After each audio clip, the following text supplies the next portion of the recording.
നിങ്ങൾക്ക് മൈഗ്രെയിൻ ഉണ്ടോ?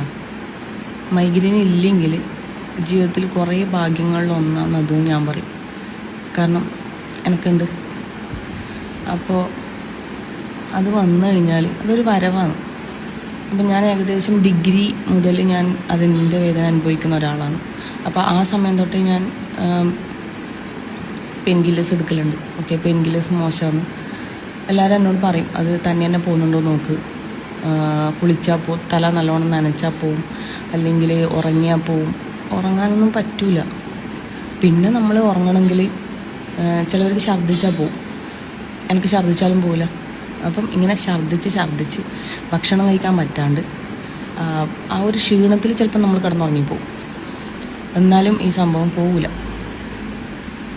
അപ്പോൾ ഈ നല്ലോണം വേദന വന്ന് നിൽക്കുന്ന സമയത്ത് വിചാരിക്കും തല ഇങ്ങനെ തച്ച് പൊളിച്ചാലോ, അങ്ങനെ എന്തെങ്കിലും ചിന്തിക്കും. അപ്പോൾ ഒരു ഭാഗം, ഒരു സൈഡ്. അപ്പോൾ ആ സമയത്ത് വിചാരിക്കും ഈ തലവേദന ഇല്ലാത്തവർ ജീവിതം എന്തൊരു അടിപൊളിയായിരിക്കും. തലവേദന ഇല്ലാത്ത സമയത്ത് എന്നെക്കുറിച്ച് ഞാൻ ആലോചിക്കും, അതെന്തൊരു മനസ്സമാധാനമാണ്. ചിലപ്പോൾ മൈഗ്രെയിൻ ഇല്ലവർക്ക് ഞാൻ ഈ പറയുന്നത് പെട്ടെന്ന് കണക്റ്റ് ആവും. മൈഗ്രെയിൻ ഇല്ലാത്തവരായിരിക്കും തലവേദനയല്ലേ, അതിന് ഇങ്ങനെയെല്ലാം ഭയങ്കര സംഭവമാക്കി പറയേണ്ട ആവശ്യമുണ്ട്. അത് അനുഭവിച്ചവർക്ക് മാത്രമേ മനസ്സിലാവും.